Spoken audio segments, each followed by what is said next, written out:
Welcome to Scripps MD Anderson Cancer Survivors Day. My name is Tom Buchholz. I'm the Medical Director of Scripps MD Anderson Cancer Center and Scripps Health Chief Scientific Officer.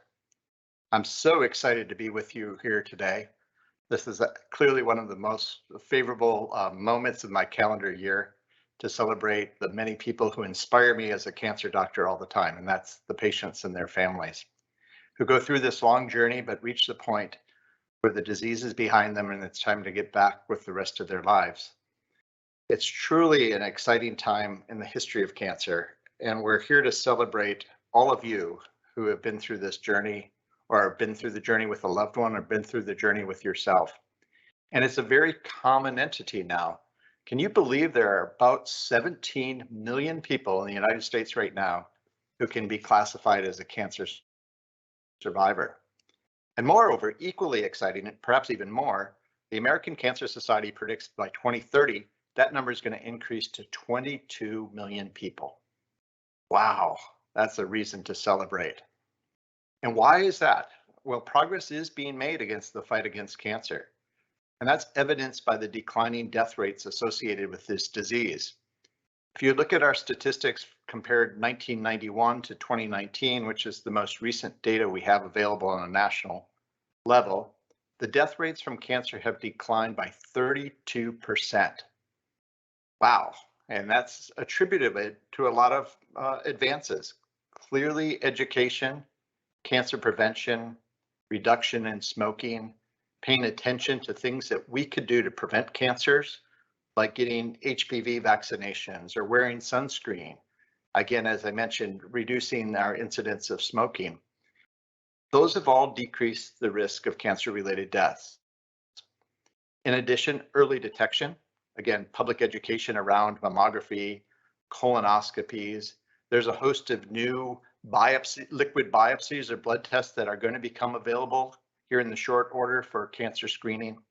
So early detection is a key to improving outcomes. And then finally, advances in treatments.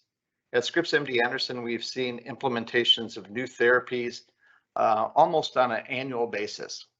We're just coming off our annual meeting of the American Society of Clinical Oncology, and again, hearing results of important advances across all the modalities of treatments. Surgery now is becoming less invasive. It's becoming less morbid. For instance, in breast cancer surgery, we no longer remove all the lymph nodes and put people at risk of having arm swelling, but really do more selective surgery. Radiation, my personal modality, is becoming likewise more safe and more effective. Really advances in computer technology and high-tech computer science and allows us to really deliver the doses more safely. And then the systemic treatments, both chemotherapy, targeted therapies, and most recently, harvesting our own immune system to fight the cancer. All of these things have reduced the chance of death from cancer and increase the probability that cancer patients are going to be moving into that survivorship role. And we couldn't be more excited about that. So please help us get the message out that we should avoid tobacco, keep our body weight at a healthy level, limit things such as sun exposure, alcohol intake, eat less red meat, protect ourselves from UV rays, and get regular cancer screenings. In addition, for our adolescents and young adults, please recommend HPV vaccination because that's going to be important in reducing both certain types of gynecologic cancers and also head and neck cancers. But we're here today to celebrate our survivors. June is the Cancer Survivors Month, and the theme for today's meeting is living life well. And if ever there's a testimony to that, I'd like to move to introduce our first speaker, Catherine Daute. Catherine has been contributing to innovative solutions in education and business for over 20 years. Her strengths as a change leader helps organizations in process improvement and innovation, incorporating planning and technology and motivating people. She used these skills and strategies when she met her breast cancer diagnosis head-on in 2014, and she has never looked back. Her positive outlook and desire to learn and grow from the experience has touched the lives of friends and acquaintances around the world. and her openness to share her story and encourage others through their challenges. Catherine wrote about her empowering journey, as she calls it, in her book, Fun Hat Thursday, My Empowering Journey with Breast Cancer. She developed a forum called You Rock It On. I love that, which is focused on resilience and supporting each other to thrive. Her drive to maintain her physical and emotional wellness serves as tools and motivation to persist and overcome. One of her mottos, "We is stronger than me when we work together," was instrumental in successfully navigating her cancer experience. Catherine is going to share with us today the collective power we bring to the table to drive resilience for ourselves. Catherine, indeed, you do rock it on. Ladies and gentlemen, please welcome Catherine. Thank you for letting me be here with you. That brought tears to my eyes, and I didn't even get started yet, so I'm in big trouble. I'm excited to be here with you, and I have a question for you to ponder. Why would I want to die a wise old woman? And what does that have to do with resilience? So with that in mind, I'm going to tell you a little story. Nearly 30 years ago, in my late 30s, so that gives you a little hint of my age, and we'll get to that later, I was introduced to the work of shamans, specifically American Indian shamans. I did not do extensive research. I did not consider myself anything other than an early novice, and I'm still there. One thing that stuck with me over the years was how this window of opportunity triggered my quest to die a wise old woman. I don't know. I may never reach that pinnacle, which means I will never die. That could be something, right? That could be good or bad. The nice part is, what did it do? So how will this, in the meantime, help me out? Well, I began reading books about, every once in a while, one of you pops in and it pops up and tells me you're here. So if I get distracted, that's what's happening. Anyway, I began reading books focusing on self-limiting beliefs, loss, happiness, stress, coping, believing in oneself, positivity, optimism, true forgiveness. That was one of my tough ones. And I would like to say that I was being altruistic with that. I wish. The situation was I needed these books to help me see the light on the other side. My life just kept bringing things to me that said, let's read another book. I have been intrigued with resilience for close to 40 years. And the fascinating part to me is that we have this ability to manage the flow of our thoughts and the capacity to actually visualize the future as a tool supporting our happiness. What I did learn about such a quest was the value of embracing fear, difficulty, failure, emotional and physical pain, and uncertainty. I would not be saying that it would be uncommon for you to run in the opposite direction in a situation like this. And I have learned to embrace them, embrace these situations. I look forward to them. How crazy is that? How will I get wise if I live isolated from challenges? Is what I usually say to myself. How will I grow courage if I avoid situations that generate fear for me? And I have my fair share of fearful situations. The list goes on, and this is how I became interested in resilience. I adapted to stress, bouncing back. That's kind of what resilience is really about. You have stress, it's going to be there. How do you adapt to it, and how do you move on? Letting the trauma enter my life, process it, and then pass it on. Sometimes I give it away, sometimes I give it up in prayer, sometimes I take it with me and just drop it at the door. In 2004, I was going through my second divorce. I felt like a failure. I was sad how it happened. I didn't like what was happening. And during one of my counseling sessions, my therapist said something about going through these kinds of situations usually builds strength for other situations in our life, things that are going to happen to us, difficulty down the road. No way was I interested in going through any more difficulty. That was not actually supposed to be my life. I grew up with the Disney model and everything was going to be happy. Well, enter the next 20 years after that experience, and this was compounded by the suicide of my brother, who had a long-standing mental health issue.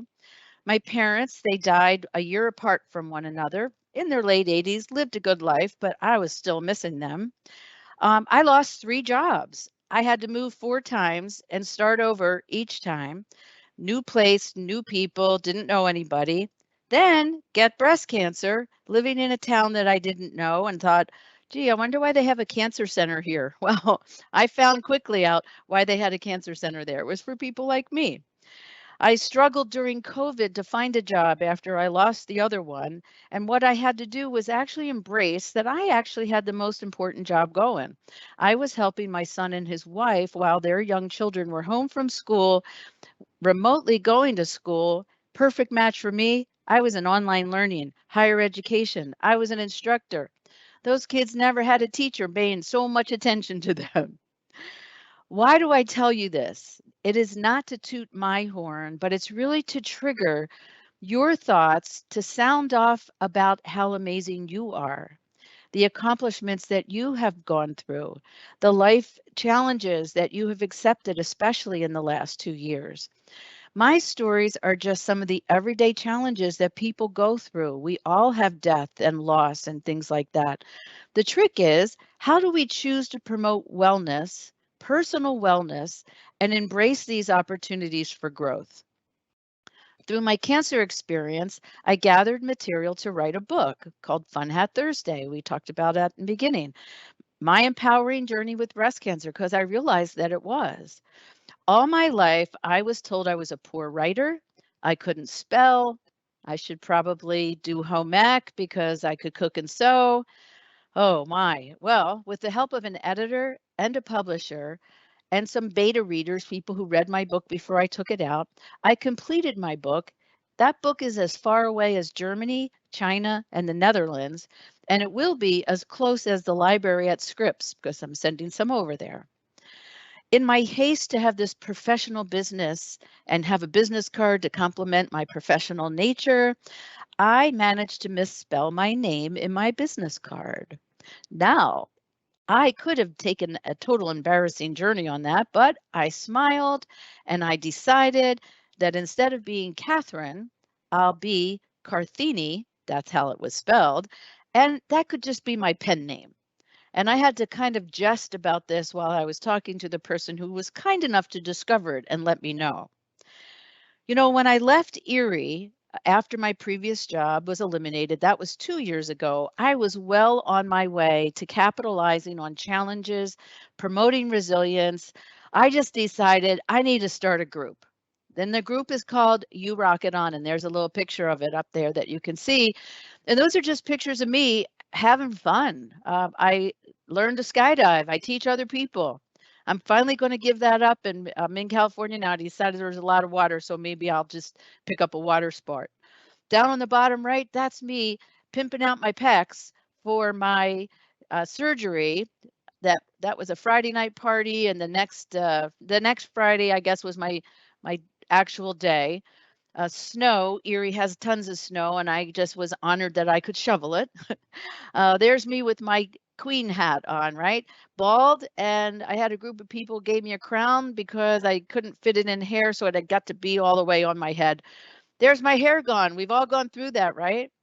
So let's think about how many experiences that we could find peace and strength by letting people in to be part of our life. As a loner, that was a tall task for me. I typically chose to do things myself and not to bother others. And then I learned that, people actually want to be bothered. Who would have thought? My mom told me this story where she said, you know, you need to let people help you when they want to help you. Keep in mind, I like to do everything myself. What she told me was, I am robbing them of the opportunity to do something good. And that's when I learned I needed to see myself as the conduit of something and not a burden.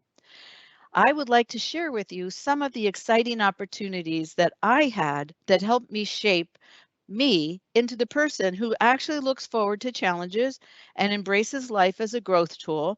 I have my sad days. I have my happy days. Let's take a look. We're going to switch to a few slides. I thought it would be fun. I spoke somewhere else to put my life in a word map. How look at that, all the words that kind of make sense to me. And those are pictures of me with some of my friends. There's my daughter and my son. These are all the valuable parts of my life. And they are the people and the things that gave me the initiative to keep going.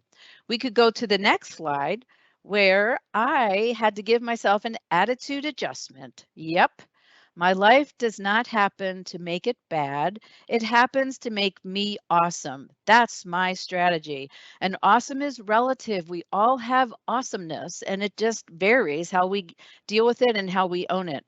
We pick it ourselves. We do it in our own time. That's a picture of me bald, waiting to go into surgery. I decided I better smile and be happy. One of my favorite pictures, and it's on my Facebook page for my book.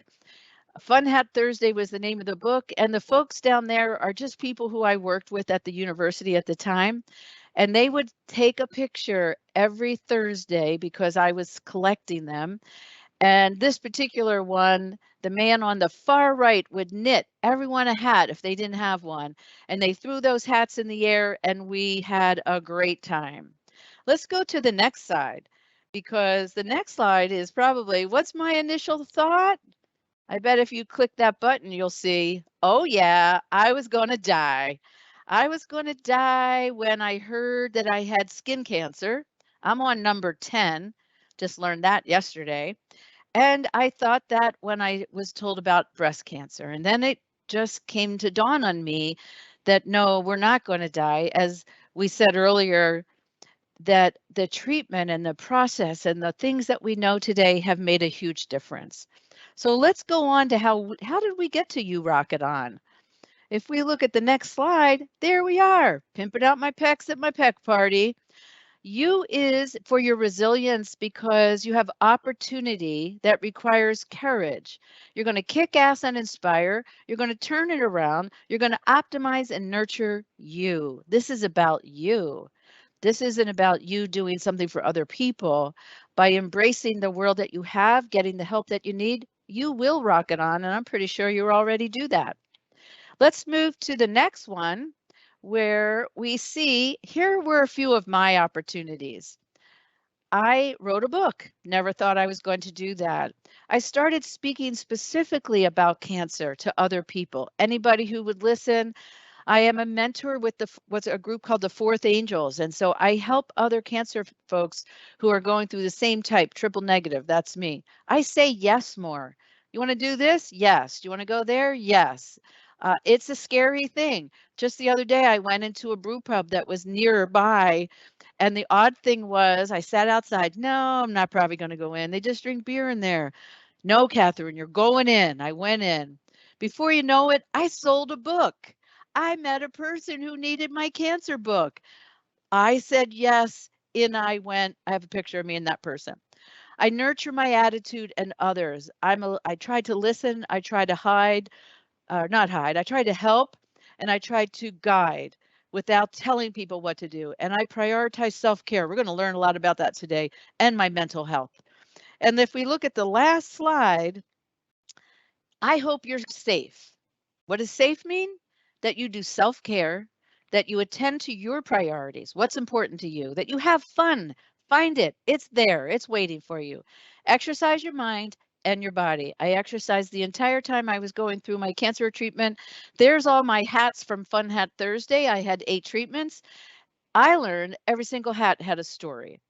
And the last slide, because I have to make sure I don't tell you all my stories, make your own Fun Hat Thursday because you are rocking it on.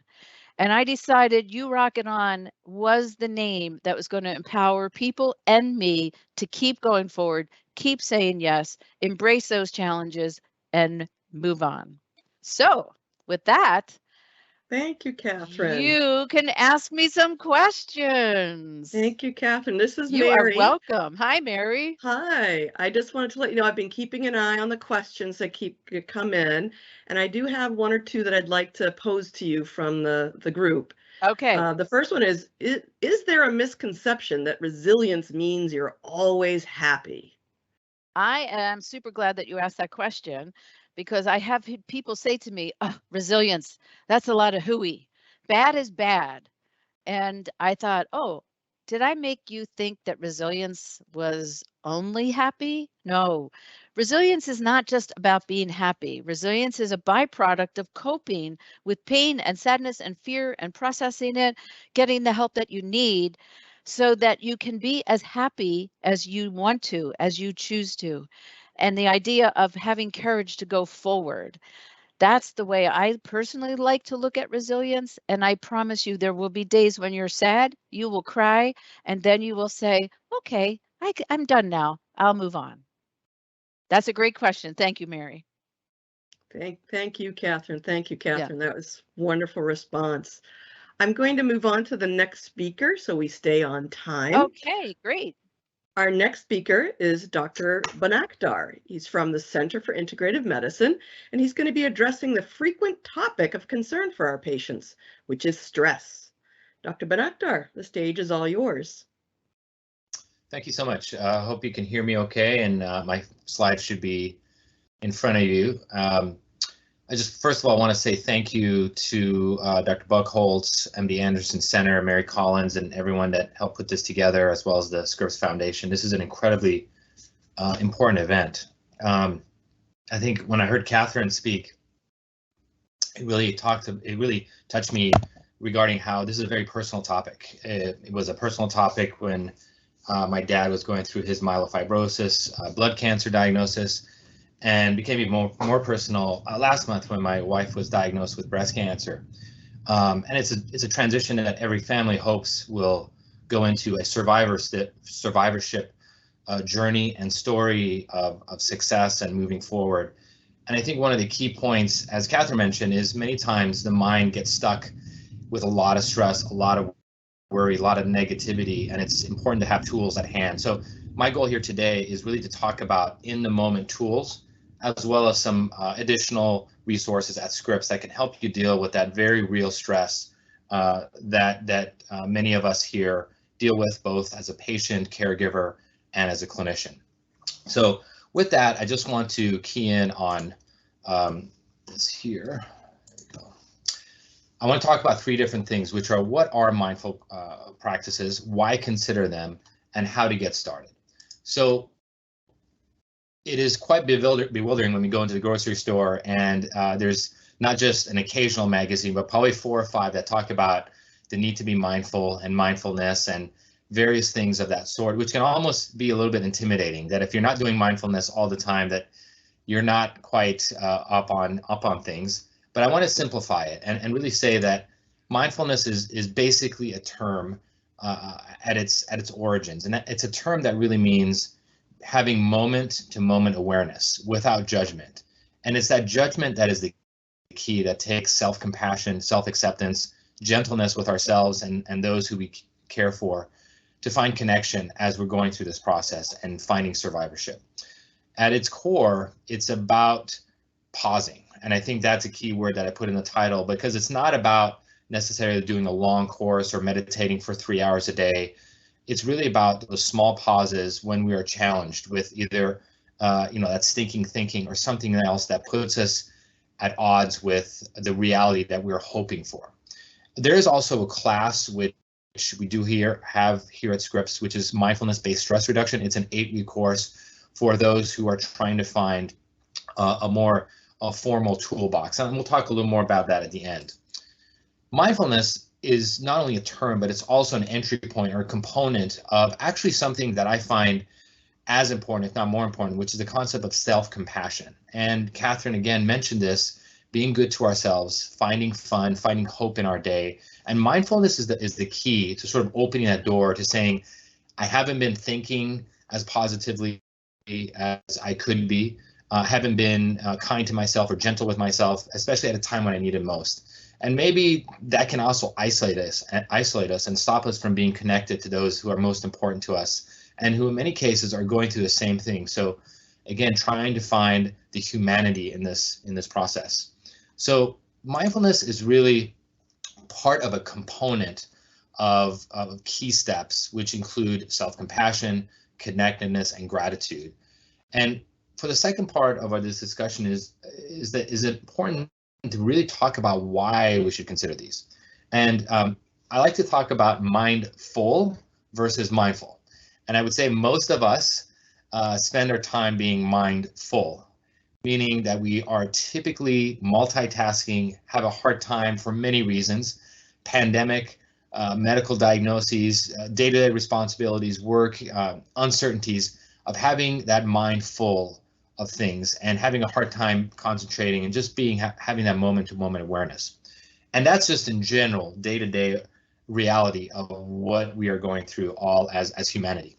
But when we put that in the survivorship category, as this graphic from the National Cancer Institute points out, there's so many more and other levels of uncertainty that come through. And those questions about what the future holds, which tend to be more negative, as we'll talk about, can create more anxiety, more depression. It can affect the heart through its effects from stress and change some of its stress parameters. One of the things I'm going to be talking about is heart rate variability, which we work with our biofeedback clients to improve using biofeedback and mindfulness, and to really help have a tool for those ruminations, that negative, that's thinking that is unfortunately reality when we are trying to deal with survivorship. And I want to talk a little bit about briefly how this takes hold. So when we talk about stress, it's also a nebulous term, but really it is like a pendulum in our body that in many cases we are trying to find a balance and push it back towards stress relief or relaxation when we are dealing with stress. So typically it can go to one side, which is colored here with red, which is our stress side, our sympathetic nervous system. And when we are trying to bring in breathing and some of the techniques we talk about, it's really going towards the rest and relaxation system. If it continues on the red side, unfortunately, we get those chemicals that we've all heard about that can increase stress and worry, like cortisol and adrenaline, and that can go on to cause issues that we know of as the fight, flight, or flight response, feeling like we're frozen in time trying to make a decision, which often is not the one that's coming from the heart. And our heart can actually be affected with these chemicals, as we all know.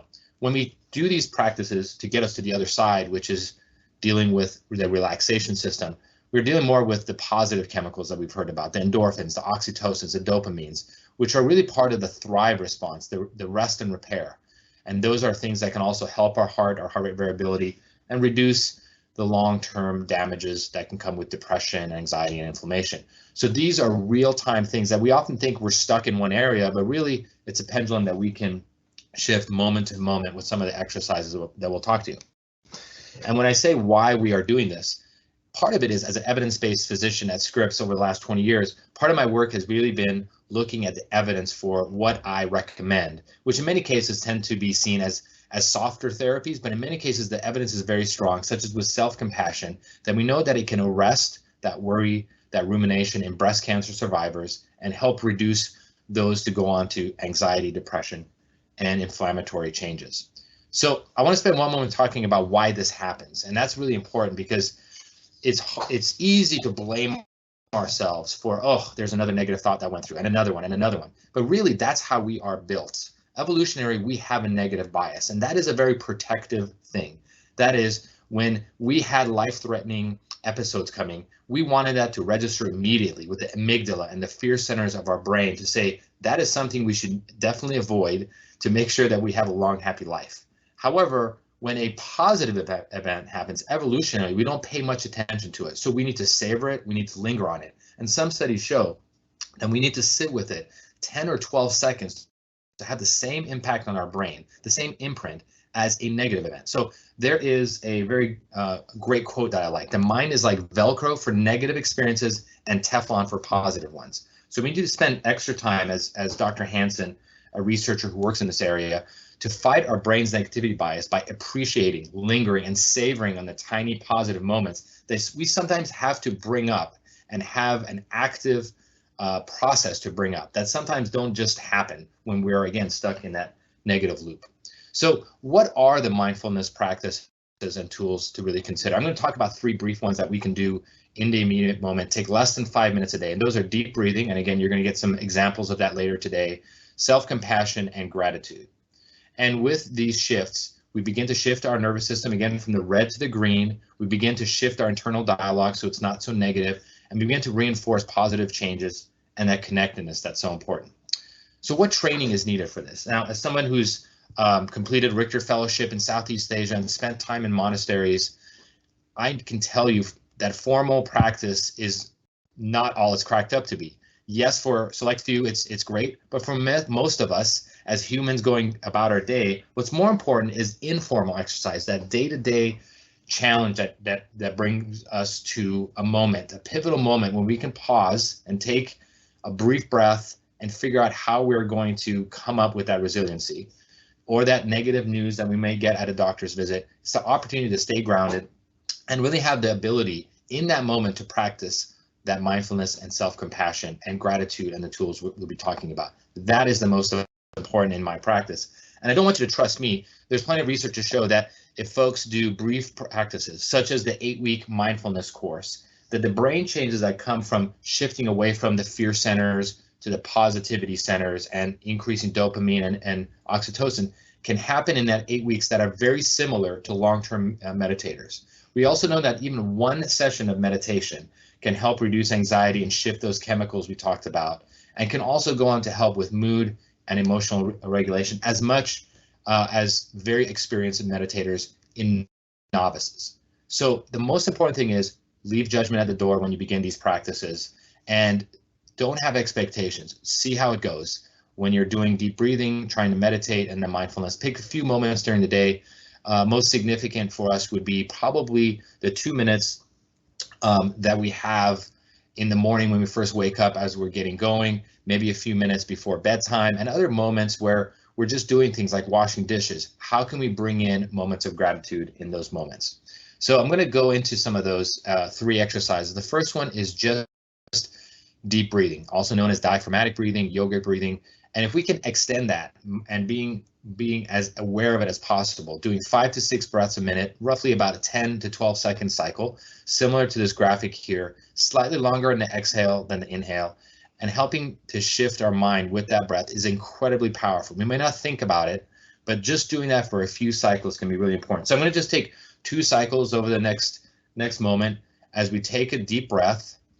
Use it to take a 2, 3, 4, 5, pause, a little longer breath, 1, 2, 3, 4, 5, and 6. And I'm going to join you for the next one silently.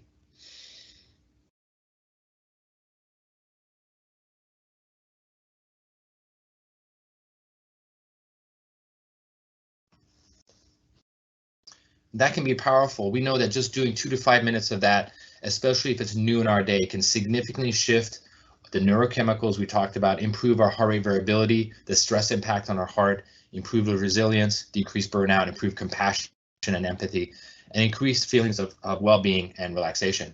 Really shifting us from that red to that green rest, relaxation, and thrive response, which is really what we need more in our day, in general as well, and especially as cancer survivors. And this is true not only in general health, but we know that when we are going through cancer therapy, the study on the left for those who are going through chemotherapy, this deep breathing exercise that we just did can help reduce tension, anxiety, and fatigue.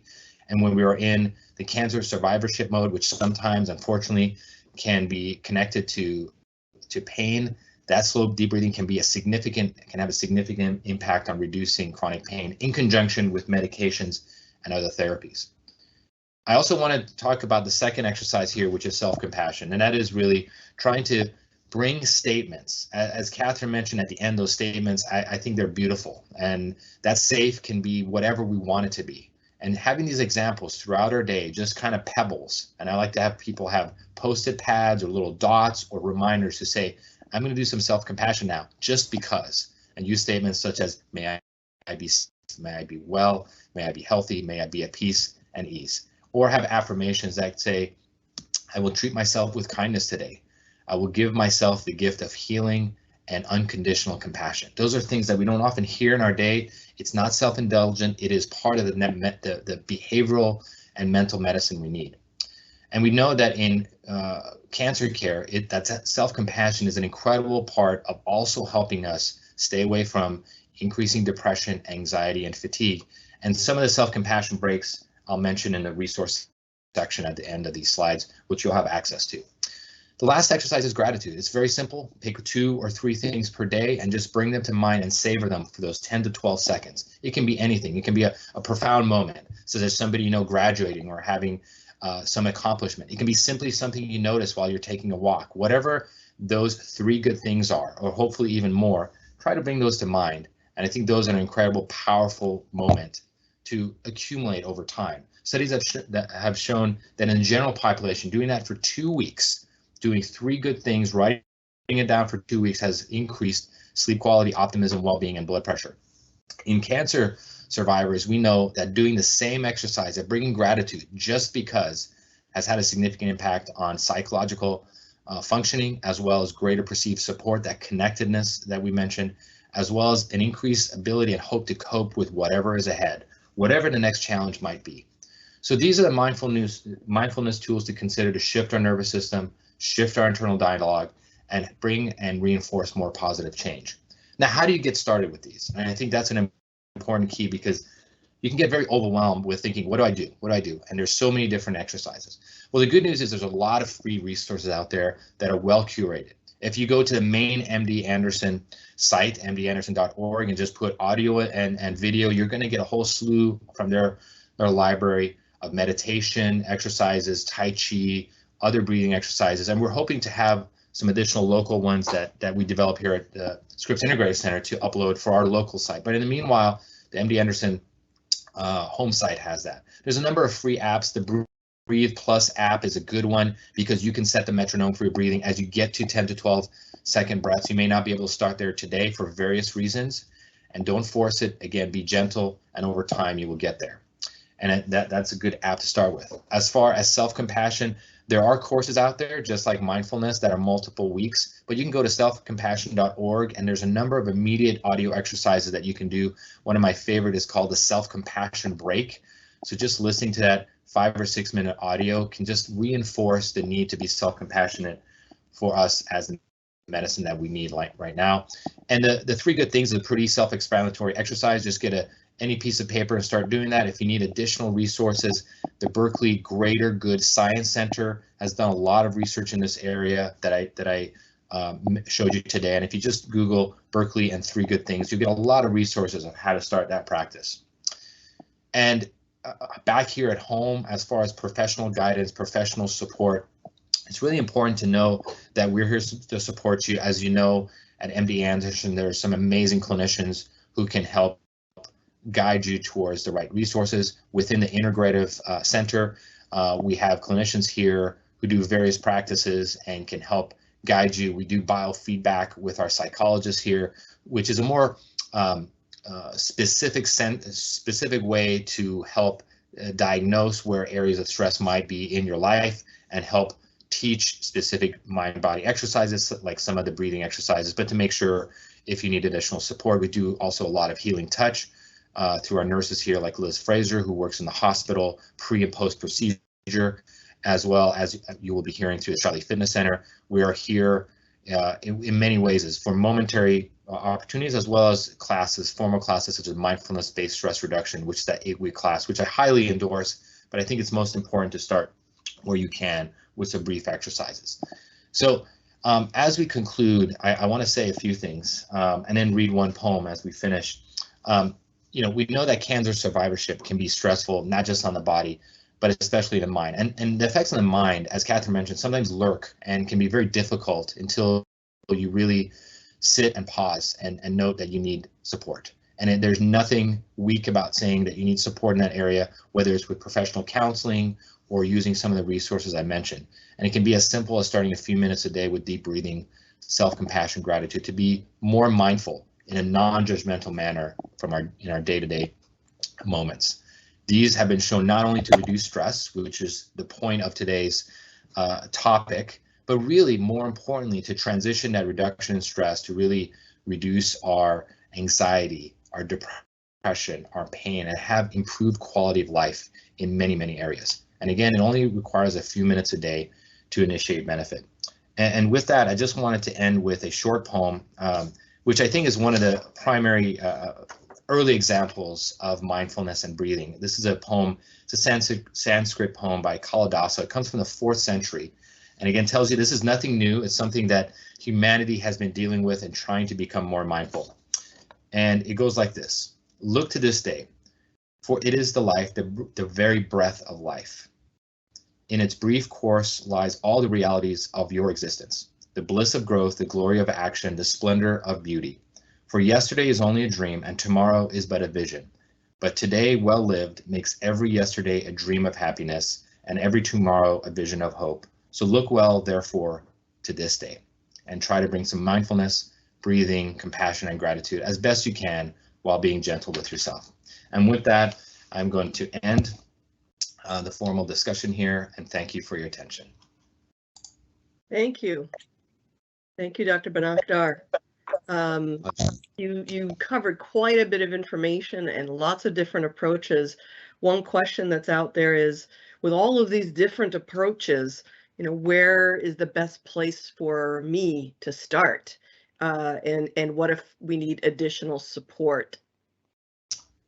Great question. I think it can be bewildering, again, as we look at all the apps and mind-body tools that are touted. I think at the fundamental level, learning to spend some time with deep breathing is a great way to go, because just becoming aware of how we might breathe in a shallow way, which happens when we're under stress or under pressure, is a great realization. And trying to slowly transition that to taking just a few minutes of deep breathing, especially when we're about to go into a stressful situation, maybe a doctor's visit, or we have just left that stressful situation and we're trying to transition into the next thing, whether it's a moment with our family or going out to dinner.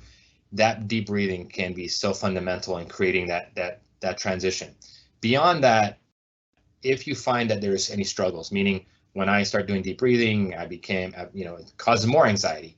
That's a time to really find some professional support. And again, that can be done through the folks at Scripps Integrative Center, the folks at the Shiley Fitness Center who work with yoga and breathing classes and exercise classes to really hone in and observe you to help you with that. And again, biofeedback is a great tool because we can see folks trying to do these exercises in real time to make sure that they're going in the right direction. And if they need any support, we can give that to them. So ask your doctors for referrals and resources within the Scripps system if you have any difficulty using the on-demand resources that I provided. Thank you very much. Absolutely. So it's at this time in our program that we'd like to take a little break to give people time to stretch a little bit and refocus. But during the break, we're going to have our fitness instructor from Scripps, Shiley Center, Amy Callahan, and she will demonstrate a mindfulness stretching activity to show you how easy this can be and how you can fit it into your busy schedule. Amy, I'll let you take over. Hi there, thank you. I'm so happy to be here today. So we're going to start out with some of the breathing techniques that Dr. Bonakdar was just talking about, and then we're going to thread some movement onto that, which will help to increase your energy and to calm us at the same time.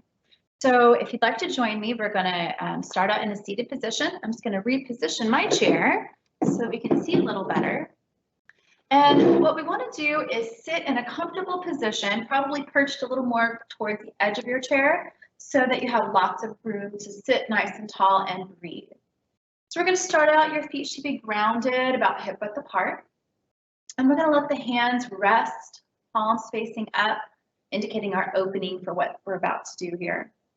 So if you'd like to, you could close your eyes or you could set your gaze down to the floor in front of you.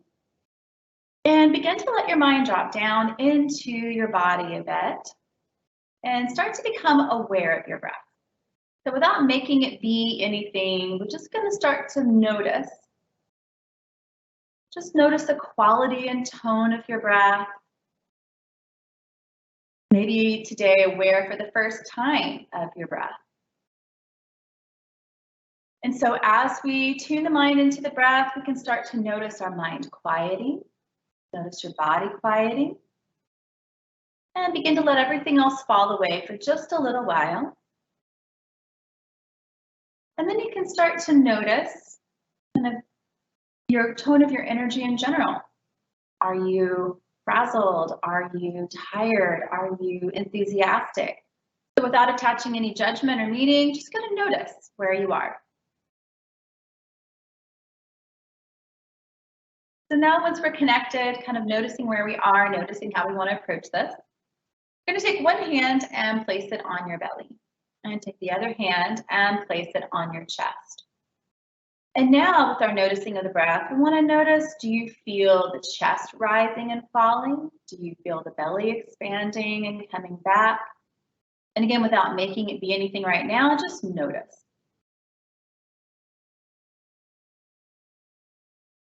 When we are more stressed and when we're in our fight or flight, we tend to do more of this shallow chest breathing where the chest rises and falls. So now we're going to try to allow the chest and the hand on the chest to become still and quiet, allowing the throat and jaw to soften. And as the breath comes in, we're now going to try to allow the belly to passively fill with the breath, so not very forcefully. And then as you exhale, you want to feel the belly hug into, kind of scoop up and into the body to push the breath out. So we're going to choose to breathe in through the nose, allowing the belly to passively fill. And then relaxing your mouth, letting the belly push the breath up and out. So we're going to continue with that. Inhaling through the nose, filling into the belly, and exhale. Feel the belly pull up and in.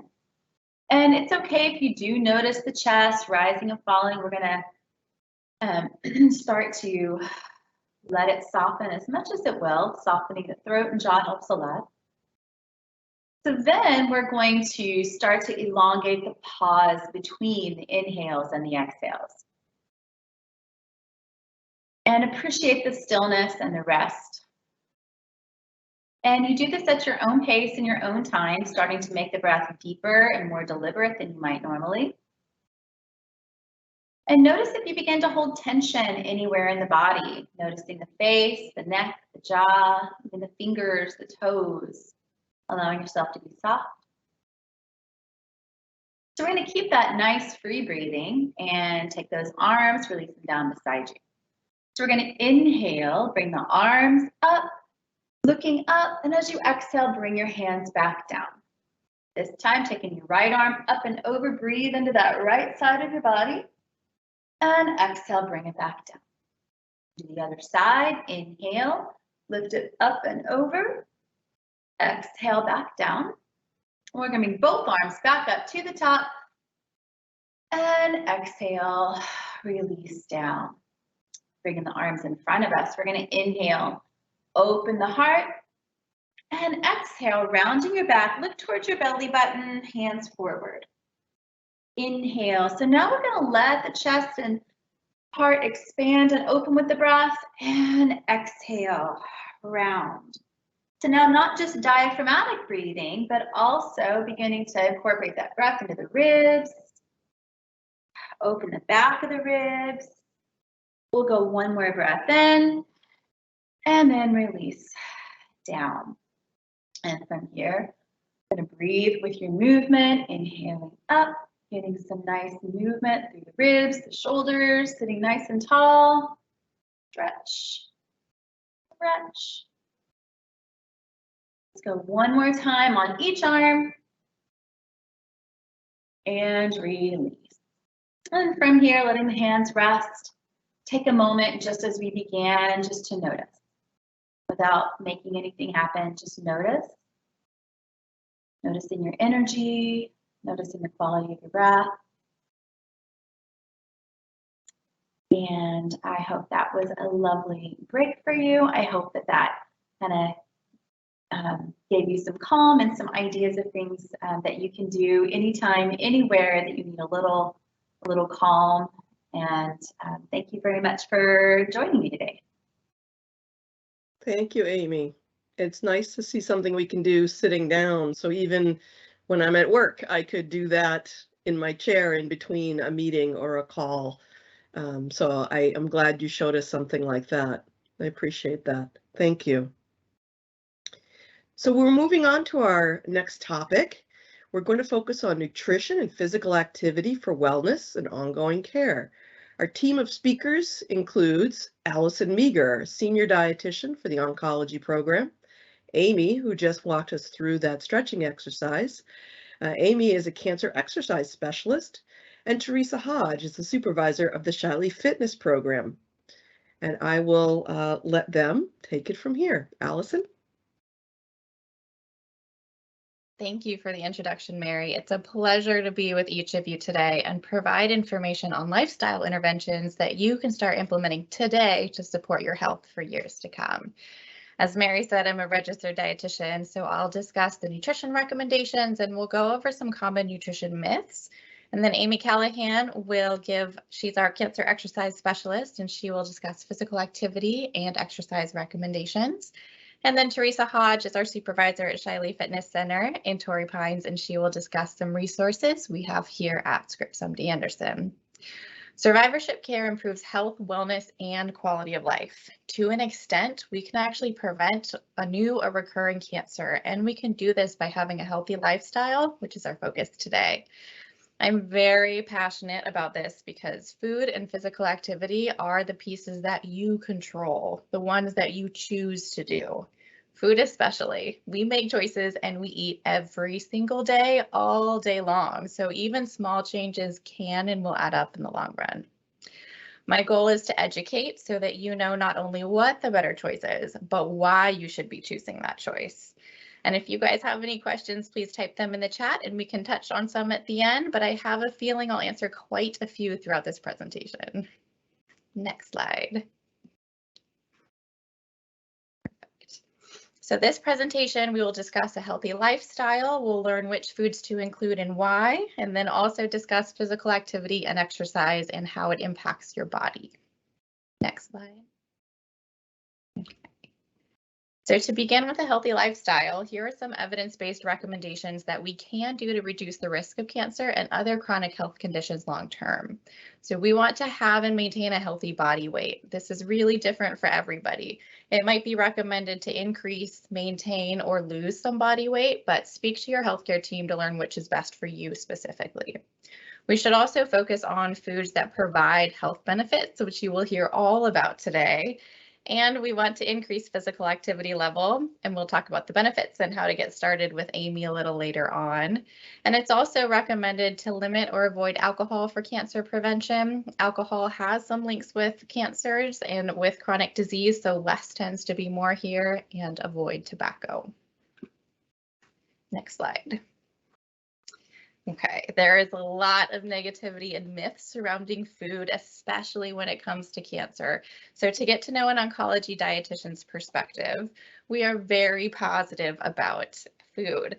And I'm always thinking quality of life in 10 years from now. So I firmly believe that all food can fit in your diet. Therefore, the good news is I will never tell you not to eat something. Granted, I also support something called the 80-20 rule. Okay, so 80% of the time we want to choose the option for long-term health benefits. And 20% of the time get whatever you want because quality of life absolutely matters too. So today we are here to focus on making that 80% of the time choice in order to improve and put your health first. And again, I am an advocate for education because the more you know, the better decisions you can and will make. And we have a choice to choose health and improve our quality of life every day. Nutrition and physical activity are your piece of the puzzle and something you are in control of to improve your health and wellness, decrease our risk of recurrence, and even reduce the likelihood of second primary cancers or other chronic diseases long term. All right, and with that, let's dive into some nutrition recommendations. Next slide. All right, so the short and sweet answer for the best eating pattern in order to decrease your risk is to follow what's called a plant-based diet. Although it has become a bit of a buzz term as of late, it does not mean you have to be vegan or vegetarian. Both animal and plant foods can fit into a well-balanced diet. So we are actually going to be talking about both today, and we'll have that focus on plants in order to be plant-based. Next slide. Okay, so why choose plant foods? Well, this slide shows us a lot of positive health benefits that are involved there. So specifically, they in general naturally contain many nutrients that do promote health. Fiber is one to start with. It is very, very, very well studied, and there's a lot of evidence to support an increase or focus on fiber being associated with a decreased risk of cancer, along with many other chronic diseases. Just to name a couple, diabetes and heart disease fall into that category too. Plant foods also naturally contain a wide variety of vitamins and minerals. And then to save the most interesting for last, have you ever heard of phytochemicals before? P-H-Y-T-O, phyto means plant. So the phytochemicals are the natural chemicals found in plants, and what they do is they give the plant its color, its texture, its taste, its smell. And then when we eat the plant, we're finding that these phytochemicals provide significant health benefits. So 3 really important ones to touch on today. One includes the expression of antioxidant properties, and antioxidants protect our cells from damage. So we already heard about this a little earlier on, but things like aging, sunlight, alcohol, tobacco, these things cause damage, and that damage can turn into cancer. So antioxidants from food in the diet can prevent or slow that damage, whereby helping decrease our risk. There are also anti-inflammatory properties, so this helps protect against many chronic diseases too, including cancer. And the most anti-inflammatory our diet can be, the better for our overall health, is what our studies show. And one of the most exciting for us specifically, we have some preliminary findings going on right now, and they're showing potential for anti-tumor properties. Again, these are still being studied and we need more research to better understand everything, but there is some evidence right now of certain phytochemicals inhibiting cancer growth, slowing the reproduction of cancer cells, and more. So very exciting and promising for how a diet focused on plant foods can impact our long-term health. And I'm going to keep going back to variety because variety is very, very, very important. But each plant food naturally has a different phytonutrient composition. And we want all of the different vitamins, minerals, and phytochemicals into our diet. So are you convinced how powerful plant foods are for your health just yet? Well, it's the amazing health benefits that we have, and that's why we want the focus to be on plants. It does not mean that animal foods are quote unquote bad. Just that we get so many good things from plant foods, we want to make that a majority of our diet. Next slide. Okay, now that we've heard why the foods are so important, let's talk about which ones to actually be choosing. I'm going to break it down into 4 categories. So one of them, we'll talk about fruits and vegetables, we'll talk about whole grains, go into our protein, and round it out with some anti-inflammatory foods. Next slide. So the category you all knew was coming, fruits and vegetables. So these foods naturally contain different vitamins, minerals, and a ton of phytochemicals. So if you have a pen and paper, I want you to write something down right now.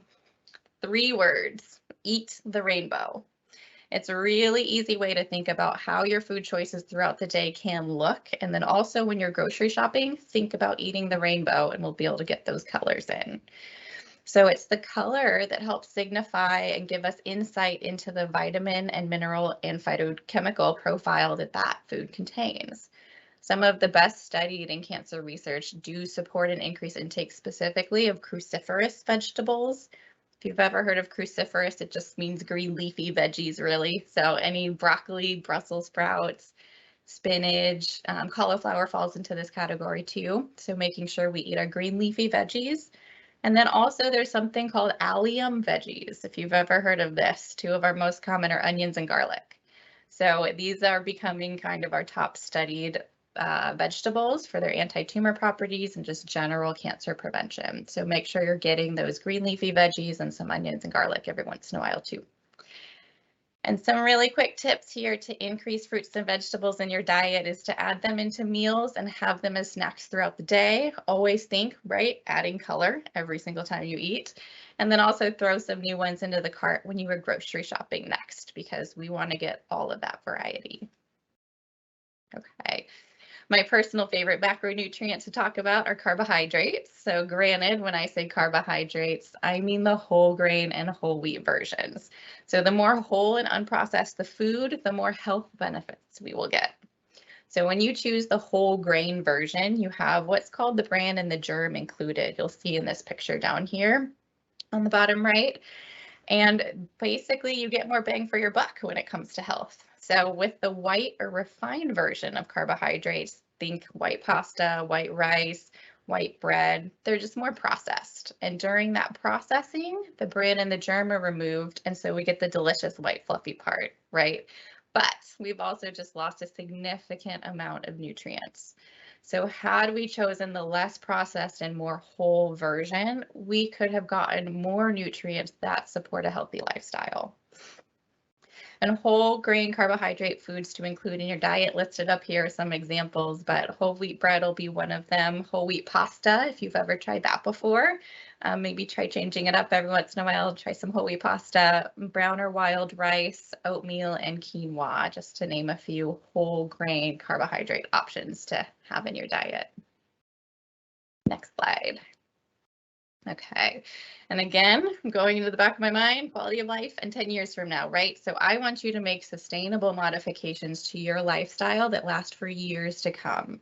And it's the small changes that really matter, because these are the ones that are going to add up and lead to a longer and healthier life. So with the education from today, and the next time you have the choice between buying whole wheat pasta or whole wheat bread and the white version, choose the whole wheat bread and whole wheat pasta more often, and that's a choice you're making for your health.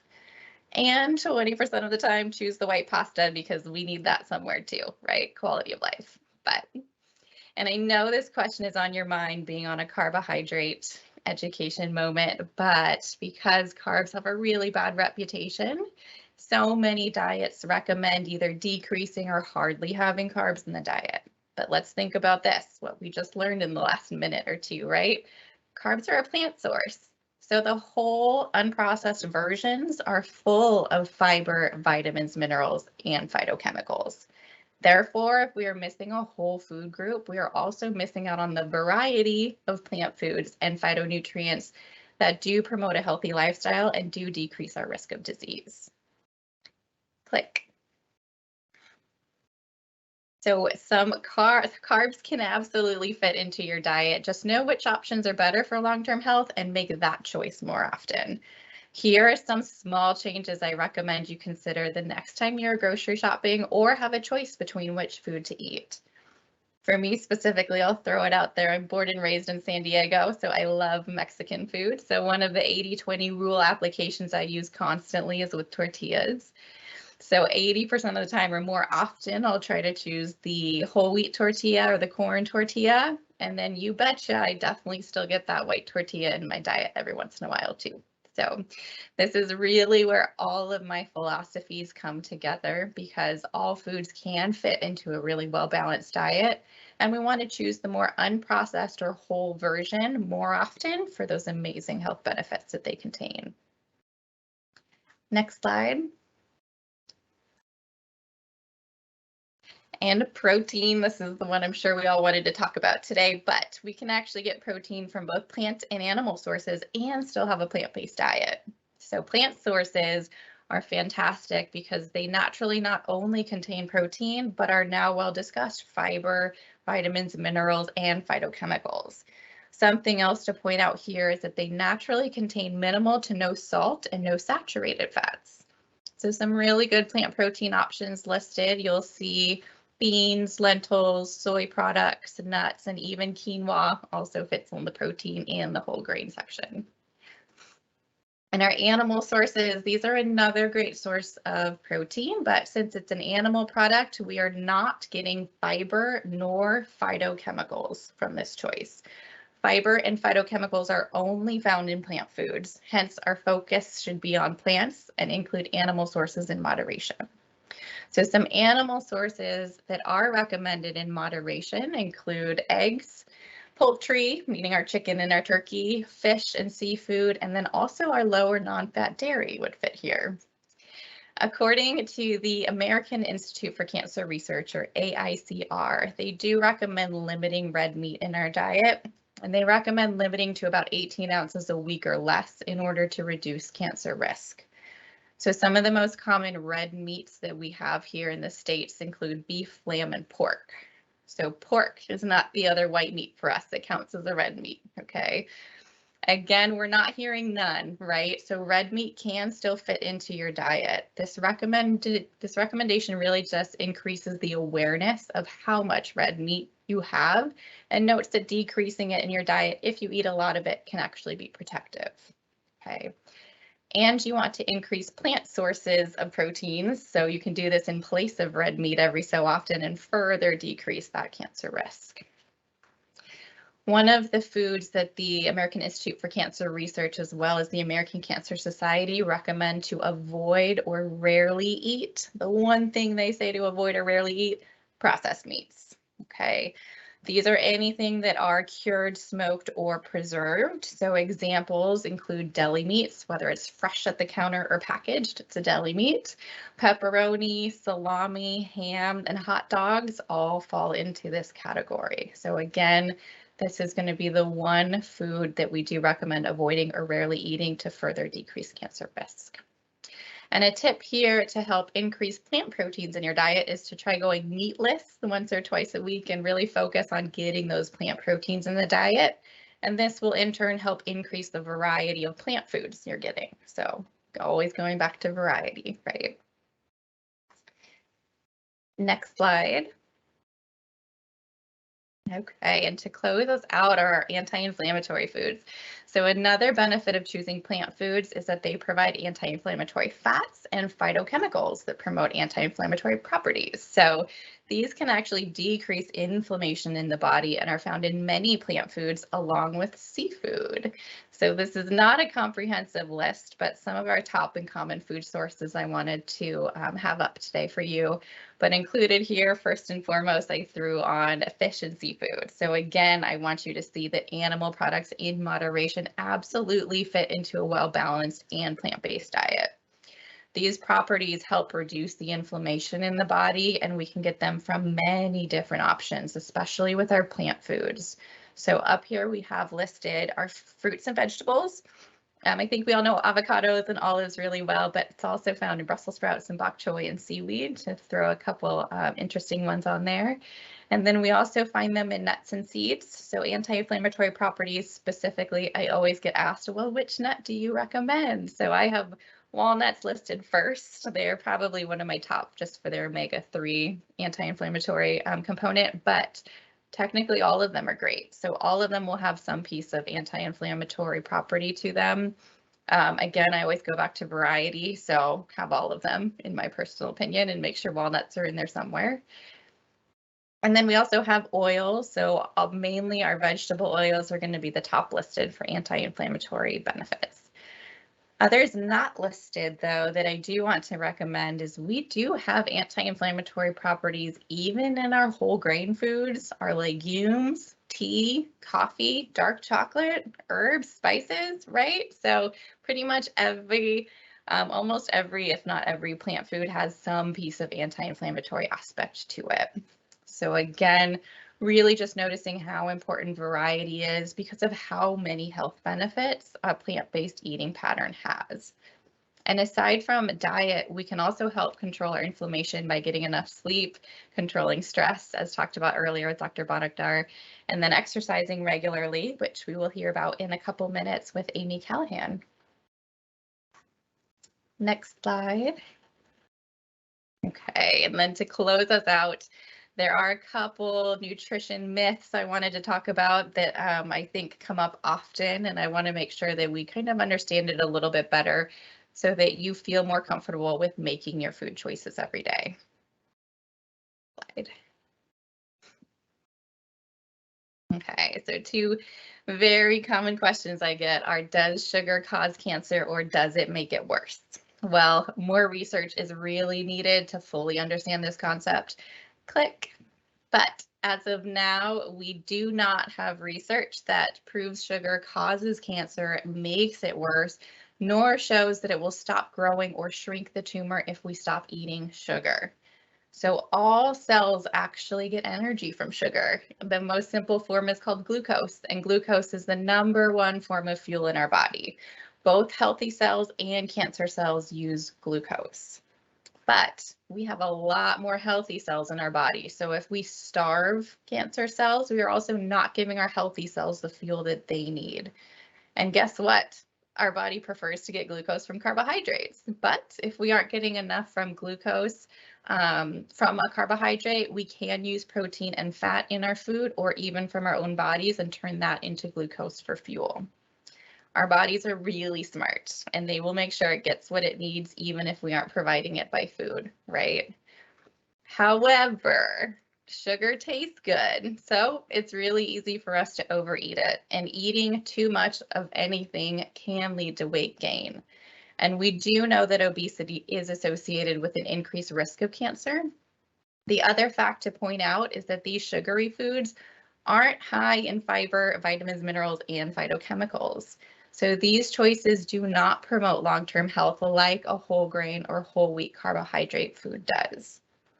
But it's not the sugar in and of itself that increases cancer risk, and you should not feel guilty about having a sugary food every once in a while. These choices are consumed for the sake of quality of life and enjoyment. So sugar absolutely can still fit into a healthy diet, but we do want to consume these foods in moderation. So again, kind of going back to that 80-20 rule when it comes to these choices. Next slide. Okay, and our last myth. Another common question I get is if soy increases cancer risk.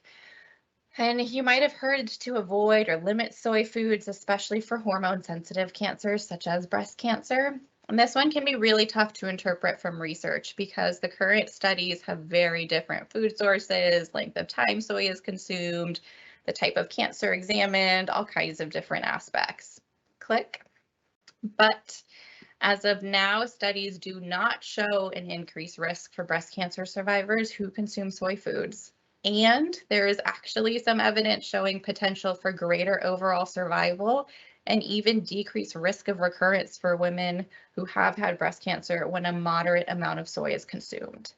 So the verdict on soy is there is no evidence to support avoiding soy for those with or after cancer diagnosis. And actually, the National Cancer Center Network supports the recommendation of consuming up to 3 servings of soy a day from food, being completely safe. So therefore, you can safely include soy in your diet during and after a cancer diagnosis. Next slide.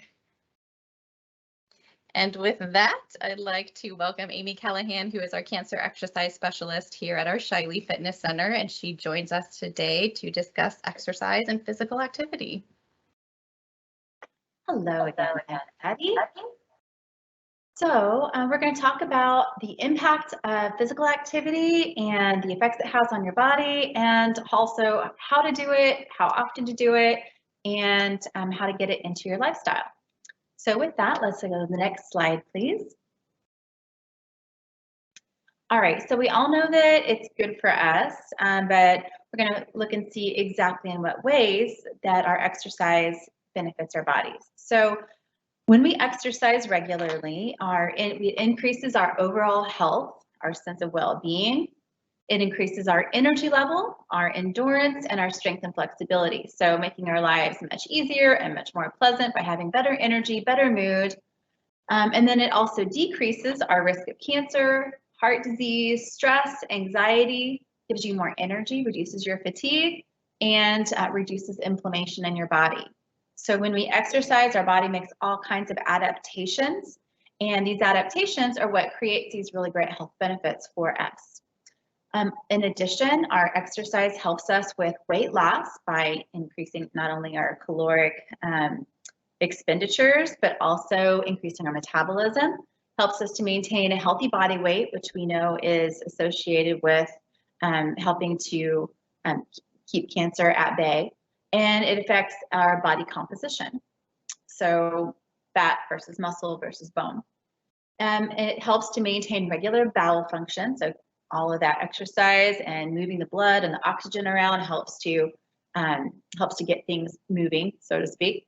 And then ask your doctor about which exercises and activities are best for you. And so I am an cancer exercise specialist, and depending on what cancer you have come from, what medications, what chemotherapy, what surgeries you may have had, can really affect what exercise is appropriate for you. So, and at what stage exercise is appropriate. So definitely talk with your doctor about for your specific situation.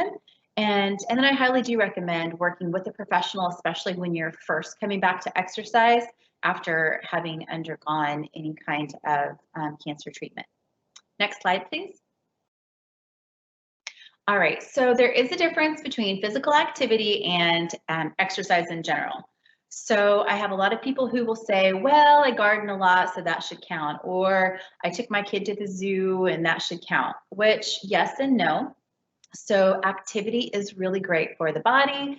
And a lot of times we call that incidental activity. But the difference between physical activity and exercise is that with exercise, you have a purpose, you have an intention, you're doing it for a specific reason. So if we look at the difference, so physical activity, it includes any movement outside of sedentary behavior. So it could be cleaning your house, could be running errands, could be walking the dog. And so it shows right there, parking farther away, doing yard work. So, and it's really great to increase your physical activity level. Sedentary lifestyle is not conducive to our healing. Exercise, on the other hand, includes exercises that are planned and repetitive with structure that is meant to maintain or improve physical fitness. So that is, you have a set amount of time, you have a goal, you have a certain intensity level, and it is specifically intended to enhance your well-being. So there are 3 types that we want to program into our lifestyle. So aerobic exercise, also known as cardiovascular, our strength training, and flexibility. So let's take a closer look at those. Next slide, please. All right, so general exercise recommendations. So for a cardiovascular or aerobic exercise, the recommendations currently are for 150 minutes of moderate intensity aerobic exercise a week, or 75 minutes of vigorous aerobic activity per week, or kind of mix and match the two. So how do we determine what is moderate, what is vigorous? So one way that you can monitor this is with a heart rate monitor. And I know these days a lot of us have smart devices which can help us with that. So if you do happen to have a smart device, a lot of them do have a heart rate monitor built in. And also a lot of them allow you to record your workouts so that you can see what level you're working at, what your calorie expenditure is, all of that. So, and then also a lot of these are really great because they can also tell you each day as a reminder, you know, did you do your exercise? Did you not? But I say all that to say that when you're working out, if you do have some kind of a monitor, that way you can monitor your intensity. So on a scale of 1 to 10, our moderate would be on like a 6 to 8 on a scale of 1 to 10. So what that feels like is if you're exercising, let's say you choose to go walking every morning and you're pumping, you're doing exercise with intention. So at a scale of 1 to 10, a 6 to 8 is going to be, you should be a little bit breathy. You should still be able to talk if you had to. So for instance, if you're walking with a friend, you would going to be a little bit breathy, have to kind of catch a little bit of breath, but you're still able to hold a conversation. And how that might translate into your heart rate would be about 60-75% of your target heart rate, which that's something that a trainer or an exercise specialist like myself can help you figure out what a more specific heart rate would be. And then the vigorous activity would be on a scale of 1 to 10, more like an 8, 8, 9, which is if you are working out, you would end up having to stop and take some breaths, but you're still able to talk if you had to. And so that's kind of a demonstration of you should still be able to talk. You should be feeling like you are like, oh my gosh, this is a good workout. I'm sweating, but you shouldn't be anywhere like a 9-10 on a scale of 1 to 10 would be, oh my God, I don't know how much I can keep this up anymore, or I have to stop right now. That would be a 10. So you don't want to be at the 9-10 level necessarily, more like the 7-8. That's your vigorous activity. So if you see here, you've got 150 minutes of moderate, and you've got 7 days in a week. So that roughly breaks down to about 20 minutes a day if you were going to do the same amount every day. I liked variety is fantastic. So I'm a big fan of, some days go for a longer, more steady walk where you're like a 6 or 7 out of 10. Some days maybe, do a little more like a bike ride that's a little more vigorous, or a dance class, or whatever it is that you like to do, which we'll also talk about that. But I think it's a really great idea to mix those up so that you have the health benefits of both types. Also, your brain and your heart, your mind, your emotions. It's good to kind of have that variety. So mix and match. Okay, as far as strength training goes, so we want to do strength training on each body part for at least 2 days a week, and 2 sets of 8 to 15 reps. So what does this mean? So strength training is lifting weights, push-ups, lunges, squats, that whole business where you are working against resistance to strengthen your body. And so when it talks about 2 sets of 8 to 15 reps, well, I'll tell you that 8 to 15 reps, that's a really wide range. So what that means is that you should be lifting enough weight that by the time you get to the end of your set, the last couple should be very, very challenging, but doable with good form. So when I first have people start with me and they haven't been doing any exercise at all, I tend to go to the more repetitions with less weight. So for instance, you want to work all your body parts. So you'll do something that pushes, you'll do something that pulls, you'll do something for your biceps, your triceps, your legs. So for each body part that you're working, you choose an exercise that you can perform. Let's say if you're beginning 15 repetitions, and by number 13, 14, 15, they're pretty challenging, but doable. Once you become more conditioned and you're looking to really increase your strength, then I would have my clients do more weight for a few repetitions, so that maybe by the time they get to 8, 9, 10, they're really challenged. So that would be why that there's a range of how many repetitions you would do. So whatever you're doing, the last several should be challenging, and that will help you get those strength gains. And so let's see, including all body parts. So I mentioned that. So sometimes we tend to do the same exercises all the time. We have our favorites that we tend to gravitate to. So a good rule of thumb is that you balance out a push with a pull. So like a push up, a row, you pull your biceps, push down, and then getting those legs. So a couple good exercises for your legs. Want to make sure we're doing our core. And that being said, especially with core, but all of our exercises, we talked about breathing earlier, and good breathing, diaphragmatic breathing while exercising is incredibly important especially with cancer recovery, cancer survivors, to make sure we're doing that diaphragmatic breathing with our exercises. All right, so next slide, please. All right, click, please. So don't feel like you have to do the whole 150 minutes or whole body all at once. So even if sometimes we get intimidated and feel like it's all or nothing. So even if you only have 10 minutes in your day, go for a brisk walk, or grab some weights or do some yoga.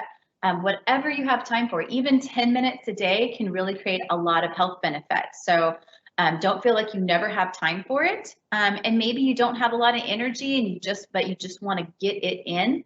Consistency is really important. So just trying to kind of get it in every day. And then on the days you don't feel like it, just get in a little bit. And the days you feel like you can, do more. And then also, it's really important to listen to your body. So be safe and slowly increase the time and intensity. So like I was saying, some days you don't have as much energy and some days you have a little more gusto. So it's really important to tune in to where you are. So I like to start with the breathing exercises before doing a workout, and just tune in and say, what kind of a workout do I need today? Is today a day to push it? Is today to be more compassionate and focus on wellness? So listen to your body above all else. So being safe, doing things well, and again, getting some professional to help you do it properly and get a good plan is a very good idea when you're first starting it.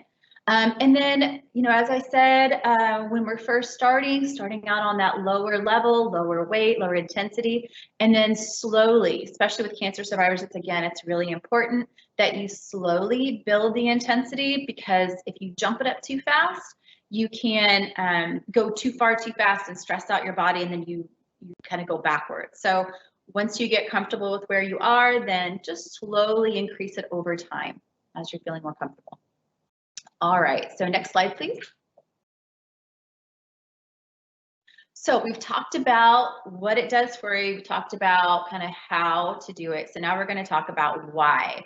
So I think one of the biggest hurdles is getting your exercise in, and I think getting the motivation to do it. So a lot of times we feel like it's a chore. And so I really encourage and try to help brainstorm what will motivate you. So there's lots that we all have different things that make us want to get out and move. So one thing you could try to do is to join group classes. So some people are really motivated by having someone else tell them what to do.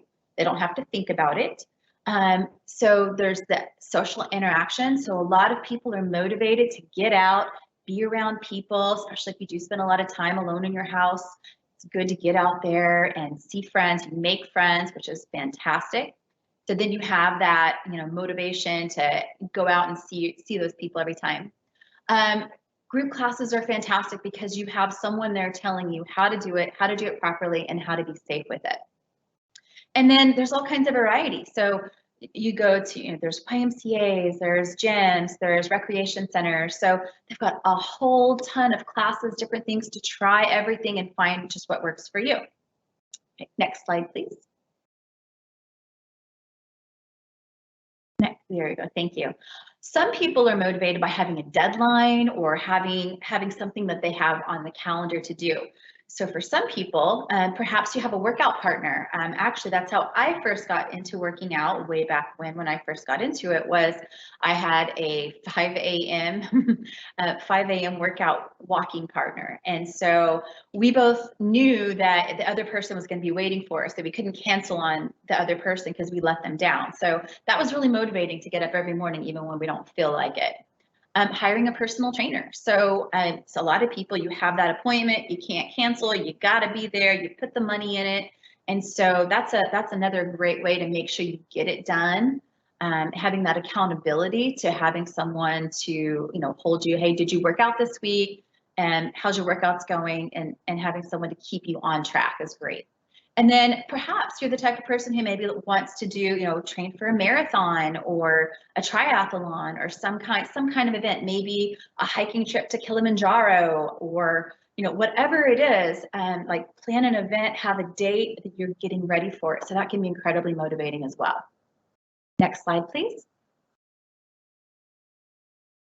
All right, and so, you know, some of it's tuning into what you like. Some people are not gym people. You don't want to go and be in a gym. So perhaps you'd rather go on hikes, or perhaps get into kayaking. You can contact, there's a lot of places that have like memberships to go kayaking, or memberships to go, you know, stand-up paddleboarding, or all kinds of groups that get together to go on group rides, like bicycle rides out in the country. So lots of great ways to get it in. You don't have to go to a gym. You don't have to, you know, put on spandex.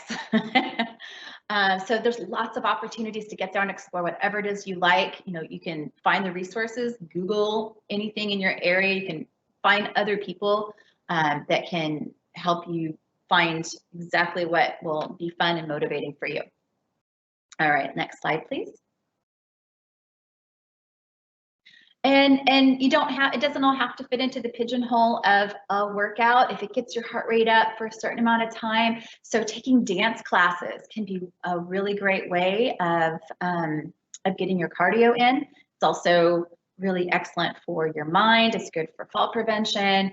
I've got clients I work with where we put together a YouTube playlist of Zumba. And so they do a 30-minute Zumba in their house, and that's like they look forward to it every week. I've got clients that they do belly dancing at home. So there's lots of fun ways that you can fit in the fitness and make yourself look forward to it. So, you know, swimming, you can go outside, you can do open water swimming.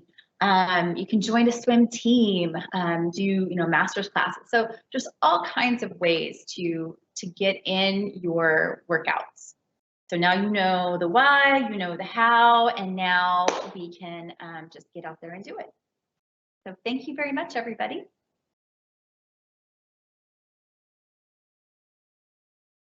And so now Teresa Hodge, she's supervisor here at the Shiley Fitness Center, where, by the way, I do teach lots of classes. So please come out, take some classes with me. And Teresa's going to talk to you about what else we have to offer. So thank you. Take that seat. Thank you, Amy. And yes, Amy is one of our instructors here at the Shiley Fitness Center. I'm Teresa Hodge. I'm the supervisor here at the Shiley Fitness Center in Torrey Pines. I want to thank you for joining us. The Scripps Shiley Fitness Center now offers free restorative yoga with sound therapy classes at our Torrey Pines and Encinitas location, as well as we do offer lymphedema exercise classes here at Torrey Pines. Coming soon, we will have a variety of classes free to the community at our Scripps Mercy location. So here at the Shiley Fitness Center, we have a wide variety of classes for you and a team of fitness specialists, instructors, and trainers that can help you and guide you on your journey to living life well.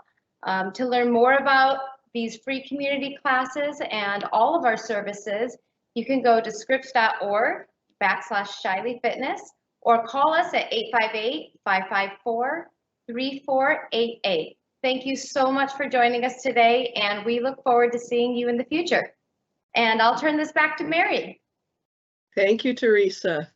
Allison and Amy, your presentation was wonderful. And while you were talking, we had some questions that came through.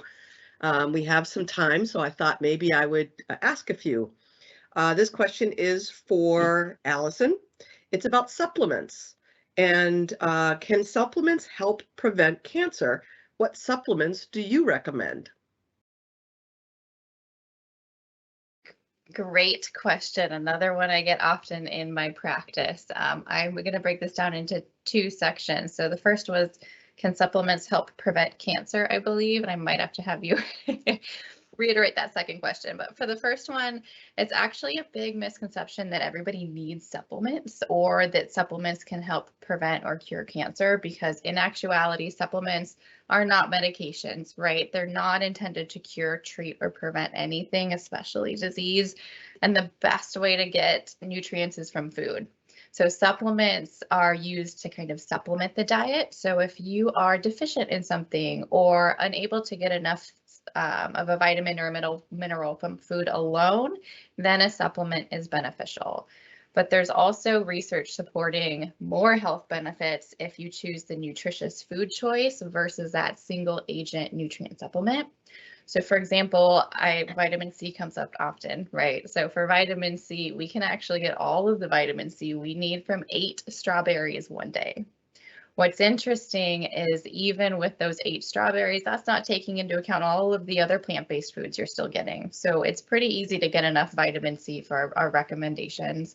But in addition to the vitamin C, if we're still talking about strawberries, right, you also get fiber, there's potassium in there, polyphenols is the type of phytochemical that specific food has. So there's a lot more things in that food than just vitamin C.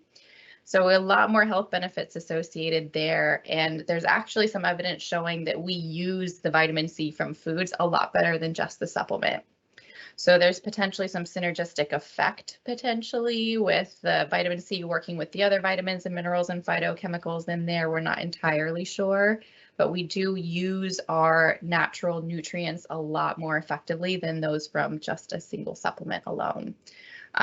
What's interesting, and like I do need to point out. I feel like the supplemental industry is not regulated by the FDA, so we kind of have to have a little caution when we are thinking about taking supplements. There are some that can be harmful and not protective. So I do recommend talking to your healthcare team if you're considering adding some, or maybe want to see if you should take some away, depending on what your current regimen looks like. But in general, taking too many supplements can actually increase our cancer risk. So I am very cautious when it comes to supplements. And again, I am always going to be a food first kind of person, being a dietitian. So I do recommend having that whole natural food, and you'll be able to get a lot more bang for your buck when it comes to long-term health. I think there was a second part to that question. Sorry. Nope, you actually answered it in your question by talking about if you would recommend supplements, and it sounds like you would avoid and prefer actual food versus a supplement. So thank you. Another question that came in through the chat box was when you were talking about fiber from wheat versus white bread.